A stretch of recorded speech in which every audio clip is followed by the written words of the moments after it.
उत्तर प्रदेश में सियासी पारा गर्म है और इस गर्म पारे के केंद्र में अगर बात करें तो ब्राह्मण है। कहीं ना कहीं हर दल इन दिनों ब्राह्मण पर चर्चा करने से कहीं ना कहीं पीछे नहीं हट रहा है। हमारे साथ यूपी के मंत्री ओम प्रकाश राजभर जी हैं।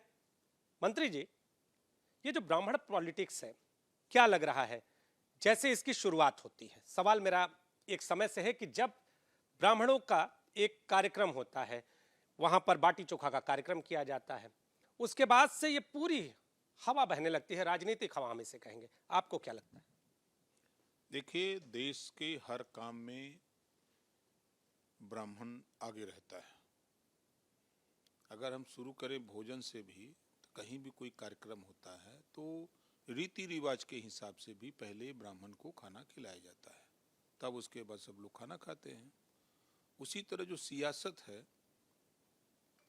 सियासत में भी जाति व्यवस्था में बुद्धिमत्ता की बात अगर हो तो श्रेष्ठ ब्राह्मण है।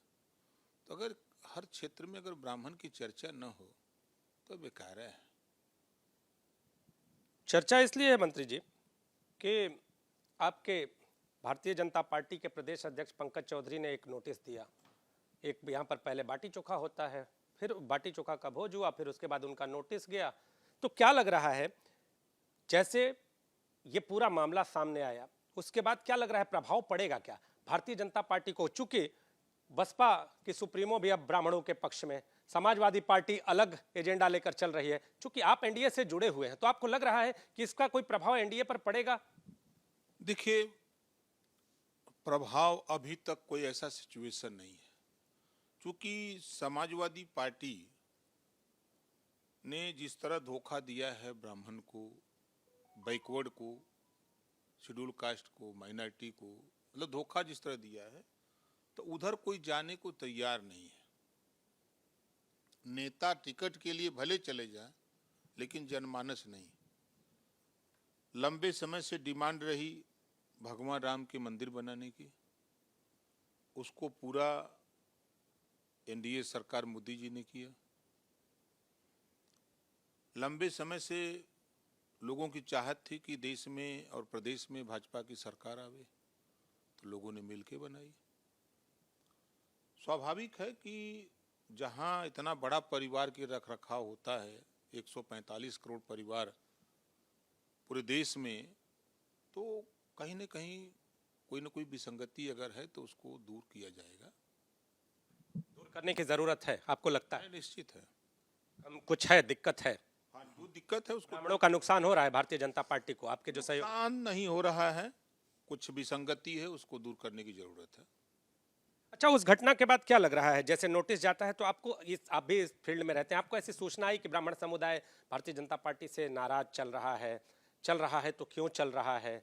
ऐसा कुछ आया क्या? आप तो चूंकि पूर्वांचल से लेके पश्चिम के क्षेत्रों में घूमते रहते हैं। देखिए, अंततोगत्वा कोई ऑप्शन नहीं है, विकल्प नहीं है, विकल्प कोई बन नहीं रहा है। बसपा तो विकल्प कहा जाता है, कहाँ विकल्प है? अभी तो बहन जी भी ब्राह्मणों के पक्ष में आ रही हैं। बोलने से और समीकरण बनाने से, आज भारतीय जनता पार्टी के साथ आप उठा के देखिए, संजय निषाद जी हैं, अनुप्रिया पटेल जी हैं, जयंत चौधरी जी हैं, ओम प्रकाश राजभर हैं। तो ये बड़े एक गठबंधन जो यूपी में है, इस गठबंधन का मुकाबला करने के लिए कोई दल है यूपी में?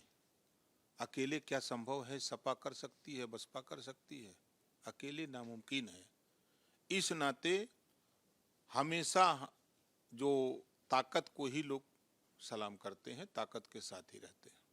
मंत्री जी, सवाल इसलिए है कि ब्राह्मण वोटों का प्रतिशत एक बड़ा प्रतिशत कहा जाता है कि कहीं ना कहीं उनका वोटों का प्रतिशत जो है वो प्रभाव देता है जो चुनाव है। तो ऐसे में क्या लगता है, अगर भारतीय जनता पार्टी से ब्राह्मण समुदाय की दूरी होती है तो क्या प्रभाव पड़ सकता है? ऐसा आप लोगों को सोचना चाहिए। नहीं, देखिए, एक तब का अगर नुकसान तो देखिए, अगर शरीर में छोटी सी फुंसी भी हो जाती है तो फुंसी भी तकलीफ देती है। ऐसा नहीं है कि खाली बड़ा का फोड़ा होगा तभी तकलीफ देगा, एक छोटी भी फुंसी हो जाती है वो भी पूरे शरीर को तकलीफ देती है।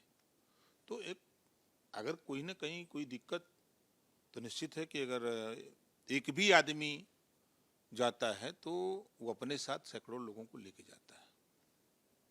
सोचने का विषय। निश्चित सोचने का विषय है। इस तरह से जो आपके विपक्षी दल हैं, विरोधी दल हैं, सक्रिय हो रहे हैं इस मुद्दे पर, तो आप लोग इस पर भी चर्चा कर रहे हैं अंदर अंदर अगर बात करें? देखिए, विपक्ष सक्रिय हो के क्या करेगा? विपक्ष का काम है विरोध करना, सरकार का काम है विकास करना। तो सरकार विकास के मुद्दे पर कायम है, अपना काम कर रही है। विपक्ष अगर सरकार के कामों की सराहना करेगा, विपक्ष यदि सरकार के कामों की सराहना करने लगे तो फिर जनता के बीच में वोट कैसे मांगेगा? जनता उनको भगा देगी कि जब ये लोग सही काम कर रहे हैं तो तुम क्यों उनका साथ नहीं दे रहे हो, क्यों विरोध कर रहे हो?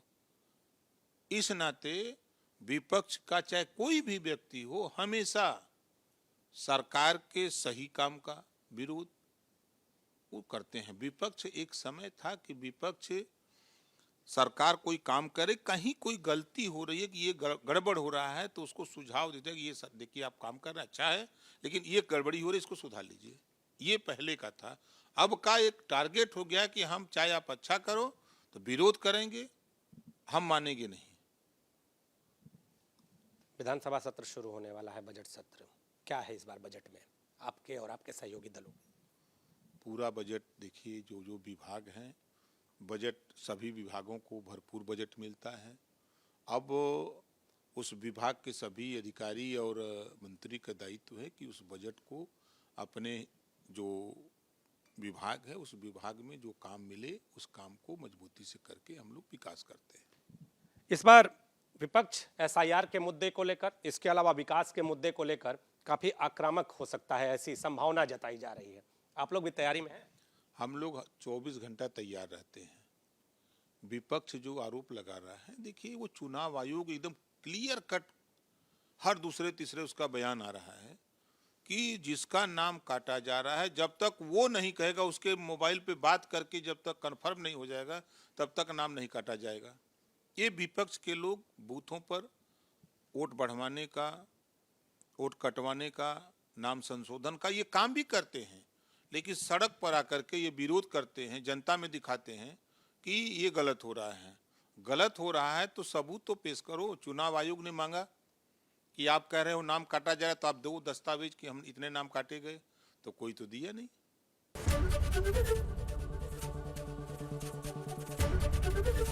एबीपी गंगा, खबर आपकी, जुबान आपकी।